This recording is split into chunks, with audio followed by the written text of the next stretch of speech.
From an early age, Prince Andrew carried a reputation, and not a flattering one. Andrew Lonai describes a lifetime of indulgence, arrogance, and a tendency to dominate social spaces with crude charm.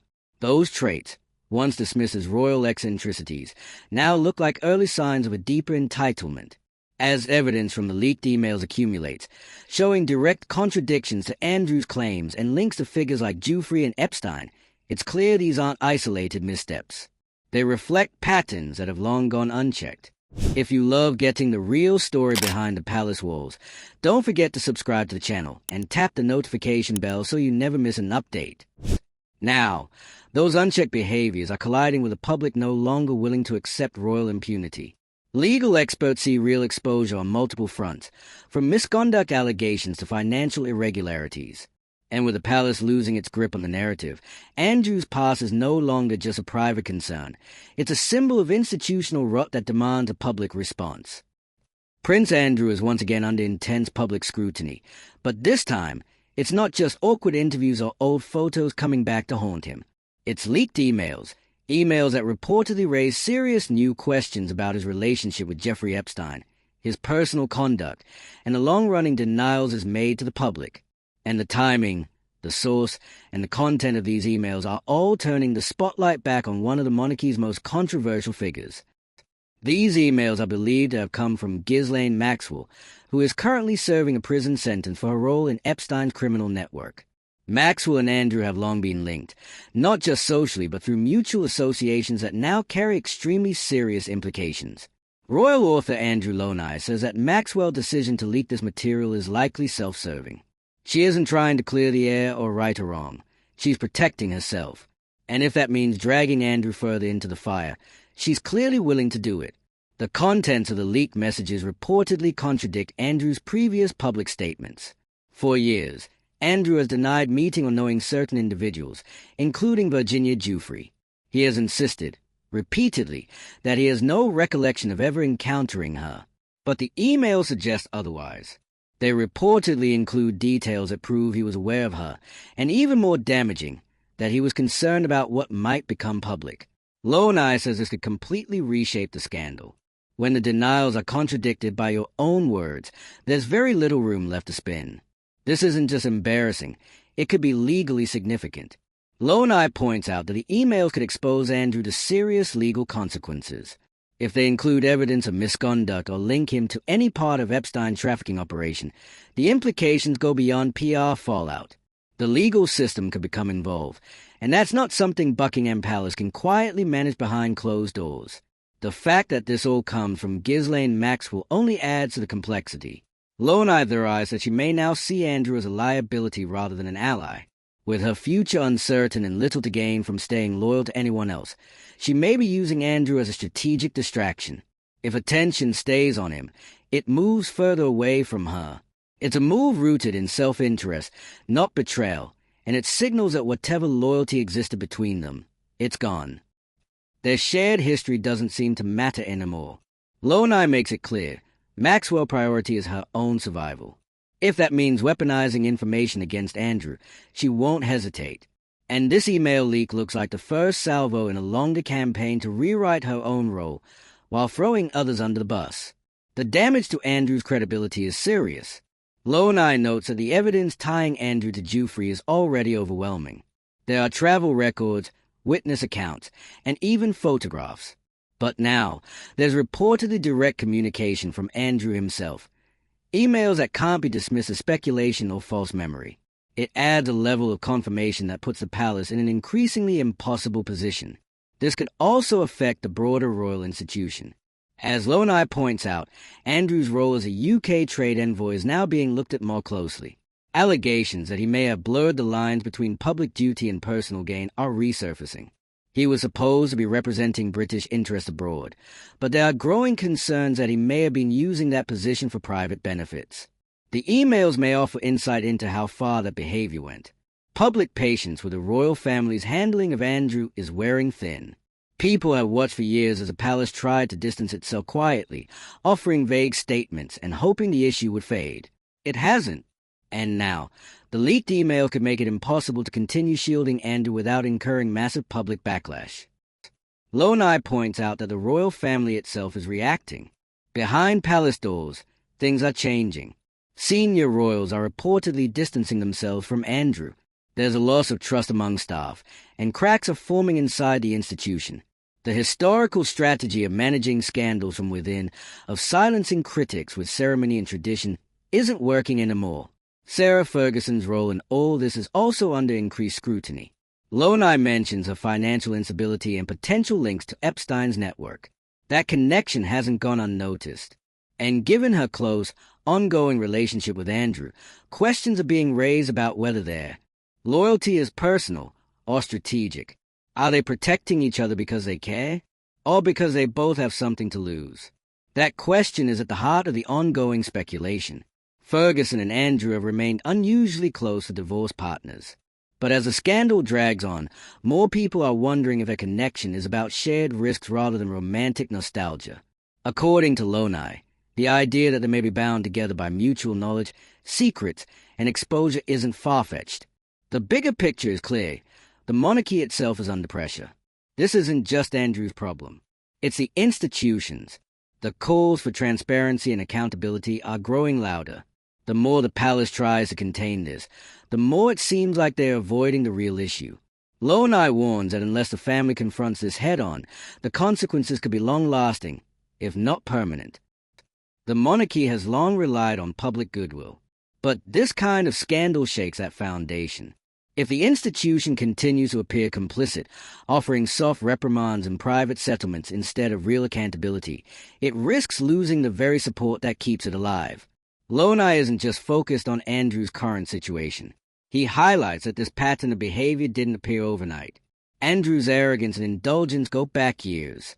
There are consistent accounts from people who've known him, describing a man with a crude sense of humor, a tendency to dominate situations, and a refusal to acknowledge limits. The emails are just the most recent evidence in a long string of missteps. This history matters, because it shows that what's happening now isn't a sudden fall. It's a result of years of unchecked privilege. The leaked emails don't introduce a new version of Andrew. They reveal the same version that insiders have talked about for decades, now backed by documentation that's impossible to ignore. And experts agree with Lonai. This probably isn't the end. More leaks may follow.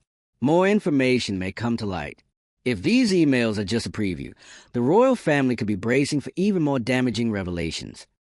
The question is no longer whether the palace will act, but when and how. Because the longer they wait, the more they appear indifferent. And that's not a perception they can afford. Not now. Not with public trust already slipping. What's unfolding is bigger than one royal scandal. It's a test of the monarchy's ability to respond to modern expectations. People want transparency. They want fairness. And they want to know that even the most privileged among us aren't above consequence.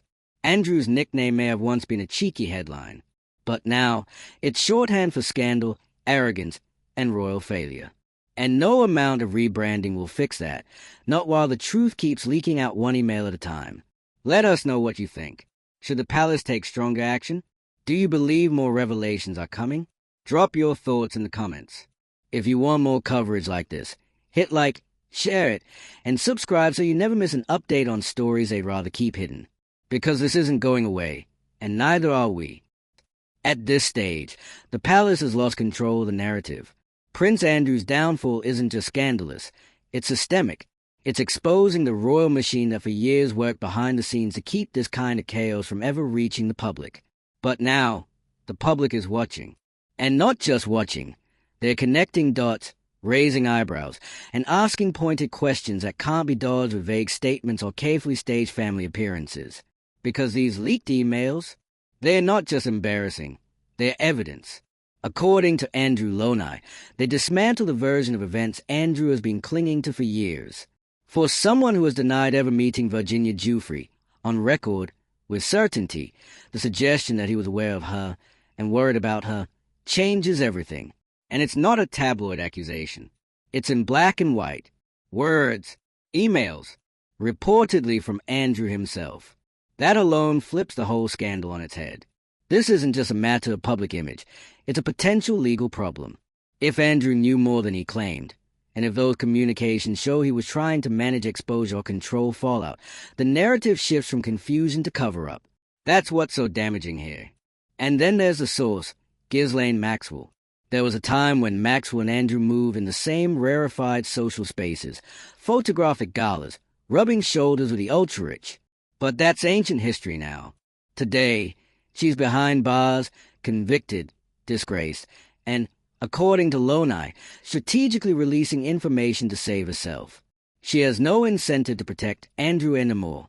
In fact, his downfall might actually work in her favor, as it keeps the spotlight off her own crimes. Lonai makes it clear, this isn't about old friendships or loyalty. Maxwell has one goal, damage control. If turning Andrew into a headline helps her avoid becoming one again, she'll do it. And the palace knows it. That's why there's an escalating sense of panic behind the scenes. You can see it in the shifting tone of the institution. The palace, which for years issued quiet defenses and emphasized Andrew's cooperation, has gone quiet. Not in the calming, nothing to see here way, but in the trapped, we don't know what's next way. It's not just damage control. It's fear of what might still come out. Because according to Lonai, this may not be the end of it. The emails are damaging, but they may only scratch the surface. If Maxwell has more correspondence, more details, more receipts, then Andrew isn't just facing embarrassment. He's facing the collapse of the one thing that's kept him protected, plausible deniability. And as that protection fades, the pressure spreads. Andrew's tenure as a UK trade representative is already being questioned. The leaked material has reignited concerns about how he mixed official duties with private interests. There are allegations that while on taxpayer-funded trips meant to promote UK business, he was also cultivating personal deals and networking for himself. Those rumors have followed him for years. But now, they're being taken seriously again. The monarchy, which has always marketed itself as a symbol of public service, now has to reckon with the idea that one of its own may have used royal status as a personal ATM. And in today's climate, with public trust at an all-time low, that's not something people forget. Meanwhile, public patience is running out. The more the palace tries to quietly contain this, the louder the public demand for accountability becomes. People aren't just skeptical, they are angry. Not just at Andrew, but at the entire system that enabled him. At the idea that someone can be protected from scrutiny simply because of who they are. And inside the palace, things are reportedly tense. According to Lonai, senior royals are distancing themselves from Andrew, not out of morality, but survival. The brand must be protected, even if it means quietly exiling a family member. The Queen may have once offered cover, but that era is over. And King Charles, keenly aware of public perception, seems less interested in shielding his brother and more concerned with keeping the monarchy from cracking under weight of scandal. Even among royal staff, trust is eroding. There's a sense that Andrew's crisis isn't isolated. It's contagious. That being too close to it could mean going down with him. That's how internal support systems collapse. Slowly, quietly, then all at once. And then there's Sarah Ferguson. Her role in all of this remains as puzzling as ever. She continues to publicly defend Andrew, appearing at his side, praising his character, and calling for fairness. But behind the scenes, Lonai says questions are swirling about her own financial connections to Epstein's network.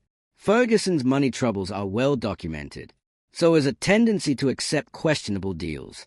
If she benefited from Epstein's world, even indirectly, then her loyalty to Andrew takes on a very different tone. Are they supporting each other out of affection or mutual protection? Lonai leans toward the latter, because when two people are both entangled in the same financial and reputational mess, staying close isn't just sentimental, it's strategic. If one goes down, the other might follow. It's also part of a larger pattern. Lonai highlights how Andrew's reputation for arrogance and indulgence isn't new. It's been part of his public identity for decades. Those who work with him describe a man who commands rooms, makes crude jokes, and expects deference at every turn. This isn't someone who was caught off guard by scandal. This is someone who, for years, operated with a belief that he was untouchable, but is not untouchable anymore. The email suggests that not only was he involved, but that he was aware, that he knew what was at stake. that he wasn't an innocent bystander or a passive participant, but someone who actively tried to shield himself from the consequences. And if that's true, then the palace's long-standing defense, that Andrew's actions were a personal issue, not a royal one, collapses. Because when a senior royal is accused of misconduct, and when evidence surfaces that he may have knowingly lied about his involvement, that's not just a personal failure. It's an institutional one. It speaks to the culture inside the monarchy, the way problems are managed, hidden, and explained away. And it raises serious questions about what else might have been buried over the years. Loney's conclusion is blunt. This is a turning point. The monarchy can't afford to stay silent any longer. Not because of Andrew, but because of what Andrew represents. If they continue to dodge, to deflect, to protect, they risk losing what's left of their credibility. The public wants answers.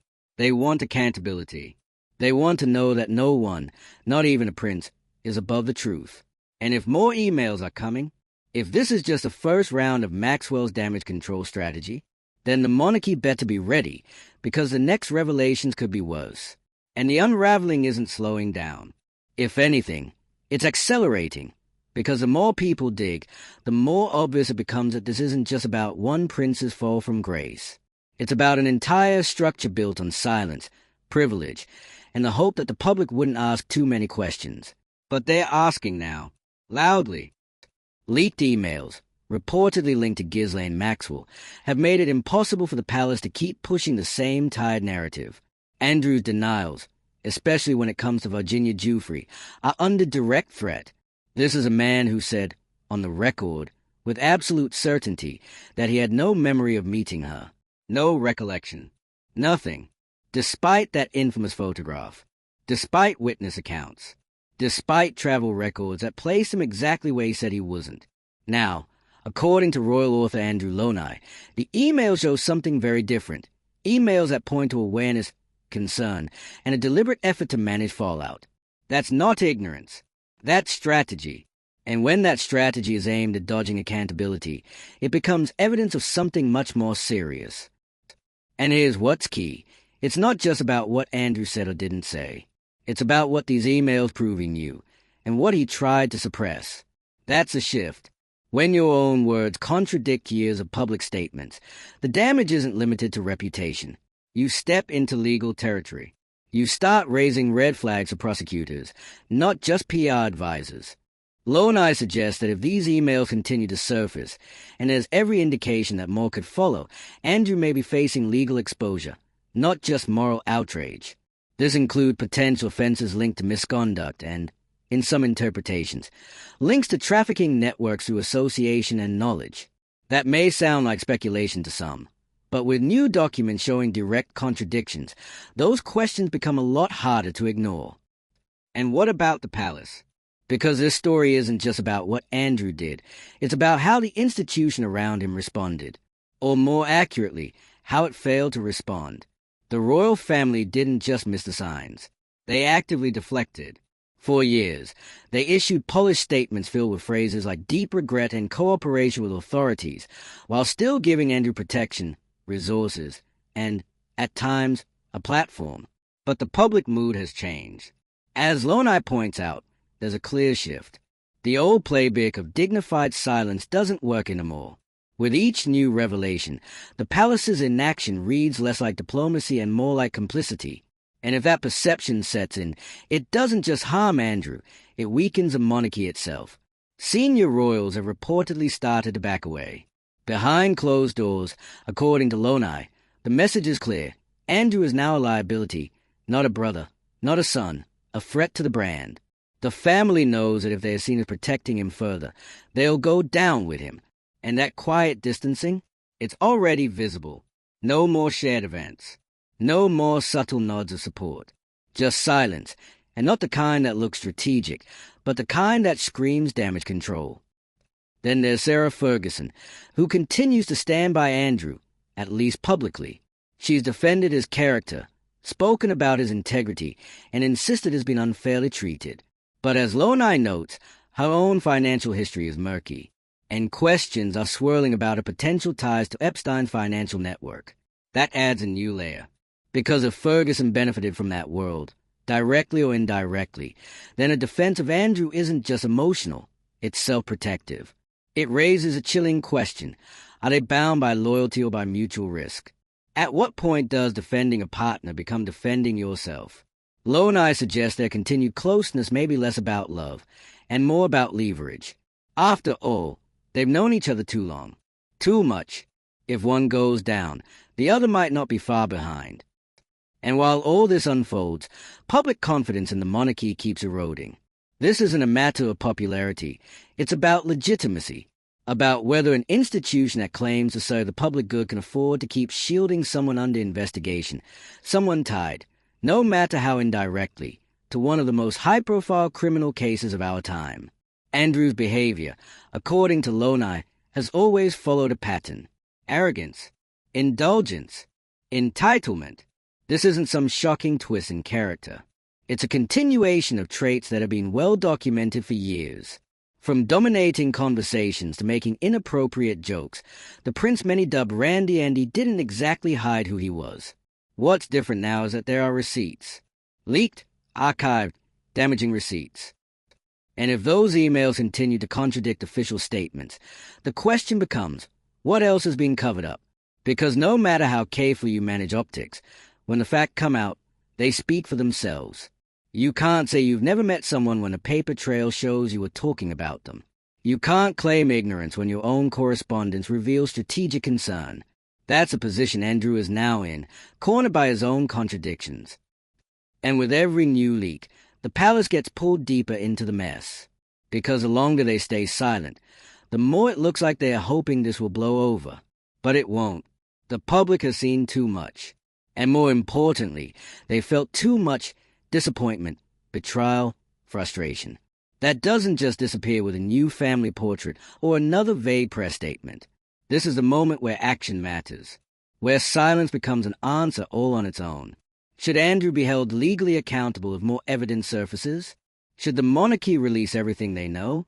Has the time finally come to stop protecting privilege and start facing consequences? Drop your thoughts in the comments. Hit that like if you believe the truth deserves daylight, and share if you know someone still defending the indefensible.